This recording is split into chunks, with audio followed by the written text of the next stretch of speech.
Hello everyone, welcome to success with Rai academy. 15 March 2021 के दैनिक जागरण के राष्ट्रीय संस्करण को आज के इस वीडियो में हम डिस्कस करेंगे। तो चलिए वीडियो को शुरू करते हैं। सबसे पहले अपनी नेशनल न्यूज़ से शुरुआत करते हैं कि सिर्फ वक्त की बात है क्वाड का विस्तार। जिस तरीके से अभी वर्चुअल बैठक हुई थी क्वाड के सदस्य देशों की, जिसमें अमेरिका, ऑस्ट्रेलिया, जापान, इंडिया ने भाग लिया था, तो वो एक जो हिंद सागर क्षेत्र में जो चीन का दबदबा है वो बढ़ता जा रहा था, उसको लेकर ये सारे देश एकजुट हुए हैं और इसके विस्तार की बात की जा रही है कि आगे चलकर इसको और व्यापक तौर पर कैसे बढ़ाया जाए, इसमें कौन से और देशों को शामिल किया जा सकता है। पिछले शुक्रवार को क्वाड देशों के प्रमुखों की ऐतिहासिक बैठक में आधिकारिक तौर पर इस संगठन के विस्तार को लेकर भले ही चर्चा नहीं हो, लेकिन चारों देशों की तरफ से जो बयान आए हैं वे कुछ दूसरी ही कहानी कह रहे हैं। संकेत यह है कि क्वाड का विस्तार होगा और इसमें समान विचारधारा वाले देशों को शामिल किया जाएगा। पहली वर्चुअल बैठक के बाद प्रधानमंत्री नरेंद्र मोदी, अमेरिकी राष्ट्रपति जो बाइडेन, ऑस्ट्रेलिया के प्रधानमंत्री स्कॉट मॉरिसन और जापान के पीएम योशिहिदे सुगा की तरफ से अमेरिका के एक बेहद प्रतिष्ठित समाचार पत्र में लिखे गए आलेख में इस बात के संकेत मिलते हैं। समान विचारधारा वाले देशों के साथ सहयोग करने को लेकर क्वाड खुला विचार रखता है। क्वाड बैठक के बाद विदेश सचिव हर्ष श्रृंगला ने कहा कि यूरोप को संगठन के संभावित साझेदार के तौर पर देखा जाता है। नेक्स्ट न्यूज़ है कि मंत्रालयों के पुरस्कारों की अब नहीं बटेगी रेवड़ी। मतलब जो अभी तक किसी को भी दे दिया जाता था पुरस्कार, एक तरीके से आप कह सकते हैं कि जो 50 शिक्षकों को राष्ट्रीय पुरस्कार दिया गया था, ये सब जो अभी कई ऐसे पुरस्कार हैं जिनकी संख्या अब कम की जाएगी या फिर उनको हटा ही दिया जाएगा पुरस्कारों की श्रेणी से। तो ये कटौती करी जा रही है पुरस्कारों में भी।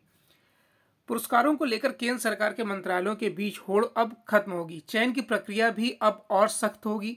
सरकार ने शिक्षा मंत्रालय सहित दूसरे सभी मंत्रालयों की ओर से दिए जाने वाले पुरस्कारों की नए सिरे से समीक्षा का फैसला लिया है। साथ ही इससे जुड़ी प्रक्रिया को और अधिक तर्कसंगत बनाने की तैयारी भी शुरू कर दी है। सरकार के इस रुख से साफ है कि आगे आने वाले दिनों में पुरस्कारों की संख्या में भी कुछ कटौती हो सकती है या फिर कुछ पुरस्कार बंद हो सकते हैं। कुछ ऐसे भी पुरस्कार देने की जानकारी सामने आई है जिनका अब कोई औचित्य नहीं है।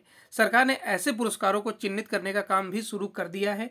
जानकारों के अनुसार इसका मकसद ऐसे पुरस्कारों को बंद करना नहीं है, बल्कि उपयोगिता के आधार पर ही उन्हें नया स्वरूप प्रदान करना है। इंटरनेशनल पेज में जो हमारी पहली न्यूज़ है कि चिनफिंग के ड्रीम प्रोजेक्ट पर break. Belt and road initiative में जो कोरोना के बाद से जो कमी देखी गई थी आर्थिक हालात को देखते हुए, तो उस पर पूरी तरीके से काम अब रुक चुका है और ये चिनफिंग का ड्रीम प्रोजेक्ट था जिसे वो अपनी विस्तारवादी नीति का एक हिस्सा मानते हैं। चीनी राष्ट्रपति शी जिनपिंग का एक नई विश्व व्यवस्था स्थापित करने का सपना टूटने के कगार पर है। उनकी बनाई गई बेल्ट एंड रोड इनिशिएटिव यानी कि BRI परियोजना कोरोना से बिगड़ती अर्थव्यवस्था के कारण पूरी तरह से रुक गई है। महामारी और उससे उत्पन्न विश्व के अन्य देशों से बढ़ते तनाव के कारण चीन की हालत खस्ता हो गई है। BRI में नए ऋण और निवेश उनके लिए मुश्किल हो गए हैं। Green belt and road initiative के शोधकर्ताओं के अनुसार 2020 में चीन का निवेश तेजी से घटा है। निवेश में एक वर्ष में 54% की गिरावट आई है। काबुल टाइम्स के अनुसार चीनी विदेश मंत्रालय के इंटरनेशनल इकोनॉमिक अफेयर डिपार्टमेंट के डायरेक्टर जनरल वांग शियालोंग ने बताया है कि BRI के 20% कार्य बुरी तरह से प्रभावित हुए हैं। 30 से 40% कामों पर प्रतिकूल असर पड़ा है। चीन की आर्थिक स्थिति कोरोना महामारी के दौरान तेजी से नीचे आई है और BRI में निवेश की स्थिति 2016 में $75 बिलियन थी, जो 2020 में गिरकर मात्र $3 बिलियन रह गई है। नेक्स्ट है कि जल बंटवारे पर फिर होगी भारत और पाकिस्तान की बैठक। पिछले दिनों नियंत्रण रेखा यानी कि LOC पर सीज फायर को लेकर हुए समझौते के बाद भारत और पाकिस्तान के तल्ख रिश्तों में नरमी आने के जो संकेत मिले थे, उनका असर अब जमीनी तौर पर भी दिखने लगा है। जल बंटवारे पर दोनों देशों के बीच सिंधु आयोग की लंबी बैठक इसी महीने की 23 और 24 तारीख को होने जा रही है। तकरीबन 2.5 वर्ष के अंतराल पर होने जा रही इस बैठक में जम्मू कश्मीर और लद्दाख में बनाए जाने वाले जल विद्युत परियोजनाओं से जुड़े मुद्दे और चिनाब नदी पर भारत की तरफ से बनाई जा रही विद्युत परियोजनाओं पर भी बातें होंगी। बैठक के लिए पाकिस्तान की टीम दिल्ली आएगी। नेक्स्ट है कि बिजनेस पेज से है न्यूज कि उत्तरी राज्य फूकेंगे अब नीली क्रांति का बिगुल। नीली क्रांति मतलब मत्स्य पालन। हरित क्रांति की सफलता के बाद उत्तरी राज्य अब नीली क्रांति का बिगुल फूकेंगे। खारे पानी की वजह से बंजर हो चुकी यहां की 2.5 लाख हेक्टेयर भूमि में झींगा उत्पादन की योजना तैयार की गई है। सरकार का मानना है कि आगे आने वाले कुछ वर्षों में यह क्षेत्र झींगा उत्पादन और निर्यात का एक बड़ा केंद्र बनकर उभर सकता है। हरित क्रांति वाले राज्यों की उन्नत खेती के चलते ही देश की खाद्य सुरक्षा भी सुनिश्चित हुई है। उत्तरी क्षेत्र के इन राज्यों में नीली क्रांति की तैयारी शुरू हो चुकी है। राज्यों को इस बारे में अपने प्रस्ताव भेजने को कहा गया है। पंजाब, हरियाणा, राजस्थान, पश्चिम उत्तर प्रदेश में नहरों की फ्लडिंग सिंचाई पद्धति से जमीन को बहुत नुकसान हुआ है। खास तौर पर नहरों के आसमान की जमीनों के नीचे का पानी इतना खारा हो चुका है कि वह खेती लायक नहीं है। लिहाजा इन बंजर जमीनों के उपयोग को लेकर किसानों के साथ राज्य सरकारें भी चिंतित हैं। इन क्षेत्रों में मत्स्य पालन से पहले किसानों के प्रशिक्षण, तालाब खुदाई से लेकर बीज, टेक्नोलॉजी, फीड और हेचरी का बंदोबस्त किया जाएगा। नेक्स्ट न्यूज है कि उड़ान के तहत 392 मार्गों के लिए बोलियां आमंत्रित। नागरिक विमानन मंत्रालय ने क्षेत्रीय हवाई संपर्क बढ़ाने मार्गों से संबंधित बोलियां आमंत्रित की हैं। मकसद घरेलू हवाई संपर्क में सुधार और विमान यात्रा को किफायती बनाना है। नई बोली प्रक्रिया 6 सप्ताह में पूरी होने की उम्मीद है। मंत्रालय ने कहा कि छोटे शहरों और हवाई पट्टियों को जोड़ने के लिए विमान कंपनियों को परिचालन में कुछ सुविधाएं मुहैया कराई जाएंगी। उड़े देश का आम नागरिक, जिसका शॉर्ट नेम है उड़ान, योजना के 4 वर्ष पूरे होने वाले हैं। अभी तक इस योजना के तहत 325 मार्गों और 56 हवाई अड्डे परिचालन में हैं। इनमें 5 हेलीपोर्ट तथा पानी में उतरने वाले उड़ान भरने की सुविधा वाले 2 एरोड्रम शामिल हैं।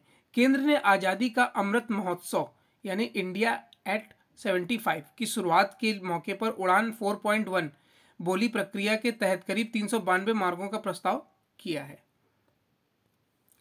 नेक्स्ट पेज है हमारा एडिटोरियल पेज। तो पहला जो आर्टिकल है वो है सेकुलरिज्म के नाम पर नया स्वांग, और यह आर्टिकल लिखा है उत्तर प्रदेश विधानसभा के अध्यक्ष हृदय नारायण दीक्षित द्वारा। असत्य अवसरवादी नहीं होता, लेकिन भारतीय राजनीति के छद्म सेकुलरिज्म यानी कि सेकुलरवादी समूह में इन दिनों स्वयं को हिंदू सिद्ध करने की होड़ मची हुई है। हिंदुत्व पंथ, रिलीजन या मजहब नहीं है। हिंदू दर्शन में विश्व एक परिवार है। रिलीजन, मजहब या पंथ विश्वास है। प्रकृति में अंतः चालित व्यवस्था है। वर्षा, ताप, शीत, शरद, वसंत इसी व्यवस्था में आते जाते हैं। नदी, नाद, वनस्पति, सूर्य, चंद्र का उगना, अस्त होना प्रकृति की व्यवस्था है। प्रकृति सदा से है और इसकी स्वचालित व्यवस्था भी। ऋग्वेद में प्रकृति के संविधान को ऋतु कहा गया है। पूर्वजों ने प्रकृति के संविधान से प्रेरित होकर अपने लिए भी एक आदर्श आचार संहिता का विकास किया था। इसी संहिता का नाम धर्म है। इसी को सनातन धर्म या वैदिक धर्म या हिंदू धर्म कहते हैं। यह भारत के लोगों की जीवन शैली है। अंग्रेजों के भारत आने के बाद सेकुलरिज्म शब्द आया, अर्थात मूल अर्थ सांसारिक या इहलौकिक है, पर भारतीय राजनीति में इसका व्यवहार हिंदू विरोध और अल्पसंख्यक तुष्टीकरण रहा है। हिंदू होना स्वाभाविक है, लेकिन राजनीतिक लाभ के लिए स्वयं को समूहों में हिंदू सिद्ध करने के प्रयास अवसरवाद हैं। महात्मा गांधी सभी पंथों के प्रति आदर भाव रखते थे, पर हिंदू होने की निष्ठा सरेआम बताते थे। उन्होंने जवाहरलाल नेहरू को यरवदा जेल में पत्र लिखा, मैं धर्म नहीं छोड़ सकता, इसलिए हिंदुत्व छोड़ना असंभव है। संप्रति सेकुलर हिंदू होने का स्वांग रच रहे हैं। ये पहले भी निष्ठावान सेकुलर नहीं थे और ना अब निष्ठावान हिंदू। पहले वे हिंदू प्रतीकों पर हमलावर थे। सांस्कृतिक प्रतीकों के प्रयोग को भगवाकरण कहते थे। सामाजिक सांस्कृतिक कार्यों को हिंदू एजेंडा बताते थे। सेकुलरिज्म श्री राम जन्मभूमि मंदिर के विरोधी थे। अब दिल्ली में मुख्यमंत्री केजरीवाल की रामराज्य के प्रशंसक थे। वे दिल्ली और बुजुर्गों को राम जन्मभूमि मंदिर के दर्शन कराने की घोषणा कर चुके थे। आज देश में सांस्कृतिक परिवर्तन की लहर है। श्री राम और श्री राम जन्मभूमि मंदिर के विरोधी शांत हैं। वे राममय होने का दिखावा कर रहे हैं। प्रधानमंत्री नरेंद्र मोदी के नेतृत्व में चले राष्ट्रवादी अभियान से भारतीय संस्कृति की प्रतिष्ठा विश्वव्यापी हुई है। दर्शन, सभ्यता, संस्कृति एवं ज्ञान के विकास का प्राचीन केंद्र भारत है और हिंदू इसके नायक हैं। यूरोपीय विद्वान H.S. मेनन ने लिखा है कि बीज गणितीय अंक गणितीय में पश्चिमी सहायता के बिना ही ऊंचे दर्जे की दक्षता है। अरबों ने एक हिंदुत्व के से पाए यूरोप में फैलाए हैं। विलियम हंटर ने लिखा है कि पश्चिम के विद्वान जब भाषा विज्ञान का विमोचन आकस्मिक समस्याओं के आधार पर कर रहे थे, उस समय भारत में व्याकरण के सिद्धांतों का विकास हो चुका था। उन्होंने लिखा है कि परिणति का व्याकरण संसार में सर्वोच्च है और अरबों की चिकित्सा पद्धति भी भारत की ही देन है। नेक्स्ट आर्टिकल है कि शांति एवं सद्भाव का आवश्यक संदेश, और यह आर्टिकल लिखा है इस्लामिक मामलों के जानकार रामेश सिद्दीकी द्वारा। पिछले दिनों पोप फ्रांसिस इराक की यात्रा पर करने वाले इतिहास के पहले पोप बने। वहां पहुंचकर उन्होंने इराक को सभ्यता का उद्गम कहा। पोप की इस ऐतिहासिक यात्रा को विश्व भर में पश्चिमी एशिया के विभिन्न समुदायों के बीच संवाद को बढ़ावा देने के नजरिए और आशावाद की भावना से देखा गया। इराक के प्राचीन शहर उर में आयोजित एक महत्वपूर्ण सर्वधर्म बैठक में उन्होंने कहा कि शत्रुता, अतिवाद और हिंसा का जन्म किसी धार्मिक व्यक्ति से नहीं हो सकता, बल्कि ऐसा करने वाले धर्म के साथ विश्वासघात करते हैं। पोप का यह संदेश विश्व के सभी धर्मों द्वारा दी गई शिक्षाओं का सार है। उनका संबोधन यह दर्शाता है कि धर्म जोड़ने का काम करता है, न कि तोड़ने का। देखा जाए तो पिछले कुछ वर्षों में विभिन्न धार्मिक नेताओं और सरकारों के बीच संवाद काफी बढ़े हैं। आज धर्म को शांतिपूर्ण व्यवस्था को बढ़ाने में एक बड़े सहयोग के रूप में देखा जाता है। इसलिए इन दिनों सर्वधर्म संवाद के माध्यम से मतभेदों को समाप्त करने के रास्ते तलाशे जा रहे हैं। वास्तव में मानव इतिहास ऐसे उदाहरणों से भरा है जहां लोगों ने अपने राष्ट्र और सभ्यता को एक दूसरे के प्रति हिंसा और शत्रुता में फंसाकर नष्ट कर दिया है। शांति मात्र एक शब्द नहीं है, इसके अभाव में कोई भी समाज या राष्ट्र तरक्की नहीं कर सकता। इसका असर समाज से लेकर देश की अर्थव्यवस्था या राष्ट्र से जुड़े प्रत्येक पहलू में देखा जा सकता है। इसलिए समाज में शांति बनाए रखने का दायित्व केवल सरकार का नहीं, बल्कि यह प्रत्येक व्यक्ति का कर्तव्य है। याद रखें कि आपसी मतभेदों को स्वीकार करने और एक दूसरे के प्रति आपसी सम्मान की भावना को अपनाने से शांतिपूर्ण अस्तित्व की शुरुआत होती है। नेक्स्ट आर्टिकल है किसानों के फर्जी हितैषी। चंद किसान संगठनों की ओर से जारी कृषि कानून विरोधी आंदोलन जिस तरह खत्म होने का नाम नहीं ले रहा है, वह केवल किसान नेताओं की जिद को जाहिर नहीं करता, बल्कि यह भी बताता है कि वे किस तरह किसानों के साथ छल करने में लगे हुए हैं। जो किसान नेता यह बहाना बनाने में लगे हुए थे कि उनका राजनीतिक दलों से कोई लेना देना नहीं है, वे इन दिनों बंगाल के दौरे पर हैं और ममता बनर्जी को जिताने की अपील करने में लगे हुए हैं। उनकी इस पैंतरेबाजी से उन्हें खुलकर समर्थन देने वाले वाम दल भी असहज हैं।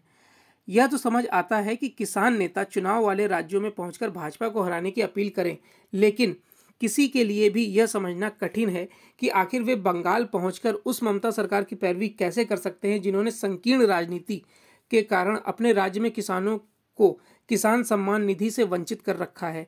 साफ है कि इन किसान नेताओं को आम किसान के हितों की कोई परवाह नहीं है। यह इससे भी स्पष्ट होता है कि वे उस नियम का विरोध करने के लिए आगे आ गए हैं जिसके तहत केंद्र सरकार ने यह तय किया है कि सरकारी खरीद वाले अनाज का पैसा सीधे किसानों के खाते में जाएगा। यह व्यवस्था किसानों को बिचौलियों और विशेष रूप से आढ़तियों की मनमानी से बचाने के लिए की गई है। लेकिन हैरानी की बात यह है कि किसान नेताओं को यह रास नहीं आ रहा है। आश्चर्यजनक रूप से पंजाब सरकार भी इस व्यवस्था से कुपित है।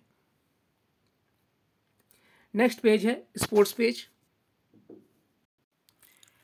स्पोर्ट्स पेज में जो न्यूज़ है कि मुंबई ने विजय हजारे ट्रॉफी जीत ली है और उन्होंने उत्तर प्रदेश को हराया है। मुंबई की टीम ने रविवार को अरुण जेटली स्टेडियम में Vijay Hazare trophy one day tournament का खिताब जीतने के बाद काफ़ी जश्न मनाया। पूर्व कप्तान आदित्य तारे और मौजूदा कप्तान पृथ्वी शॉ ने शानदार पारियां खेलकर मुंबई को चौथी बार विजय हजारे ट्रॉफी का चैंपियन बनाया। तारे के नाबाद शतक और पृथ्वी के तूफानी अर्धशतक से मुंबई ने फाइनल में उत्तर प्रदेश को 6 विकेट से हराया। टॉस जीतकर बल्लेबाजी करने उतरे उत्तर प्रदेश के ओपनर माधव कौशिक ने 158 रन 156 गेंदों पर 15 चौके और 4 छक्कों के मदद से बनाए थे। तो ये आज का यानी 15 मार्च 2021 का दैनिक जागरण का राष्ट्रीय संस्करण था। आई होप आपको वीडियो अच्छा लगा होगा। अगर आपको वीडियो अच्छा लगा तो लाइक और शेयर कर दीजिएगा। वीडियो देखने के लिए धन्यवाद।